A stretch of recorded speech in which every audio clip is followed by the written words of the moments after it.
নমস্কার, আমি নীলাঞ্জন সরকার।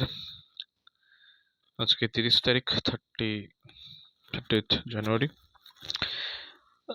আজকের মার্কেট আপডেট নিয়ে আপনাদের সামনে চলে এসেছি। গতদিনের ভিডিও যদি দেখেন তাহলে দেখবেন বলেছিলাম যে গতদিন মানে 29 তারিখ মার্কেট বন্ধ হয়েছে একটা পিভটের সাপোর্টের উপরে এবং 8 পিরিয়ড এক্সপোনেনশিয়াল মুভিং অ্যাভারেজের উপরে,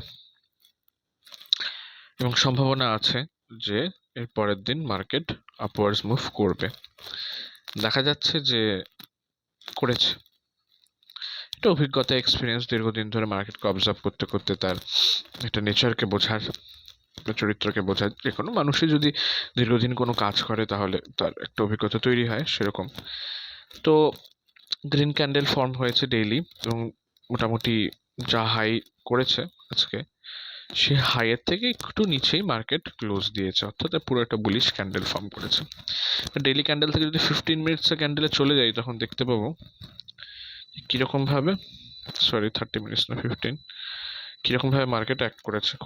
খোলার পর থেকে একদম আপওয়ার্ডস মুভ, তারপর একটুখানি ডাউনওয়ার্ডস মুভ, তারপর আবার আপওয়ার্ডস মুভ গিয়ে মোটামুটি যা হাই করেছে তার একটুখানি নিচে ক্লোজ দিয়েছে। তো এর থেকে বোঝা যাচ্ছে যে মার্কেটে একটা আপওয়ার্ড মুভ এবার চালু হতে পারে। এতদিন ধরে ডাউনওয়ার্ডস ফল হচ্ছিল, এবার একটু মার্কেট আবার স্টেবল কন্ডিশনে এসে ধীরে ধীরে উপর দিকে উঠতে পারে। আপনারা ধীরে ধীরে ইনভেস্টমেন্টের দিকে ভাবনা চিন্তা করতে পারেন।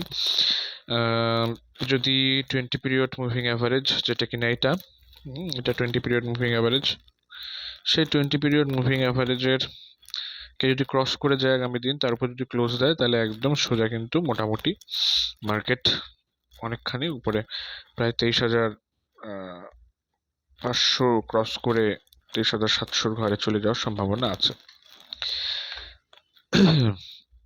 আগামী 2-3 দিনের ভেতরে। জাস্ট এটা প্রেডিকশন, এটাকে কোনো রকম ওই মনে করবেন না যে এটাই ঘটবে, এটা উল্টোটাও হতে পারে। আমার মনে হয় ব্যক্তিগতভাবে, সেই মনে হওয়াটা শুধু শেয়ার করলাম আপনাদের সাথে। তো এখন মোটামুটি মার্কেট ধীরে ধীরে ডাউনওয়ার্ডস মুভমেন্টের পর উপর দিকে ওঠা শুরু করেছে।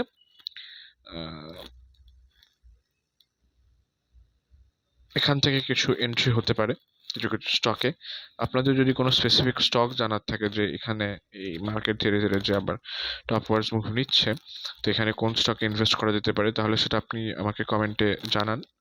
আমি সেটাকে অ্যানালাইসিস করে আপনাদেরকে জানাবো যে হ্যাঁ এখানে ইনভেস্ট করা যেতে পারে কি পারে না। আমার যেটা এক্সপিরিয়েন্স সেই অভিজ্ঞতা অনুযায়ী আমার যথাসাধ্য জানাবো। তো এর থেকে বেশি কিছু আজকে বলার নেই। আপনারা নিজেরা কমেন্ট করে জানান যে আপনারা কোন স্টক সম্পর্কে জানতে আগ্রহী, এবং তার অ্যানালাইসিস আমি করে আপনাদের জানাবো।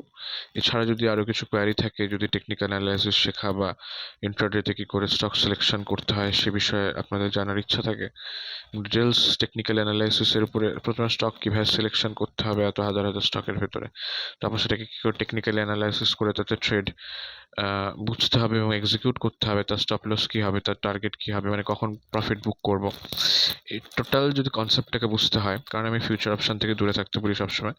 ইকুইটি সেগমেন্টেই যদি ইনভেস্টমেন্ট সুইংয়ের ক্ষেত্রে হতে পারে, ইন্ট্রাডের ক্ষেত্রে হতে পারে, লং টার্মের ক্ষেত্রে হতে পারে। যদি আপনাদের জানার ইচ্ছা থাকে তো ডিসক্রিপশন বক্সে আমার কন্ট্যাক্ট ডিটেলস আছে, সেখান থেকে যোগাযোগ করুন।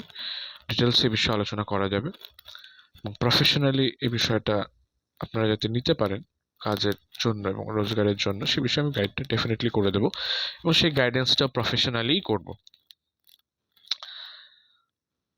তো আজকে এই পর্যন্তই থাকলো মার্কেট আপডেট। যদি কিছু আপনাদের জানার থাকে আমাকে কমেন্ট সেকশনে জানান, আমার ডেসক্রিপশন বক্স ফলো করুন, বাকি সমস্ত ডিটেলস ওখানে আছে। ধন্যবাদ।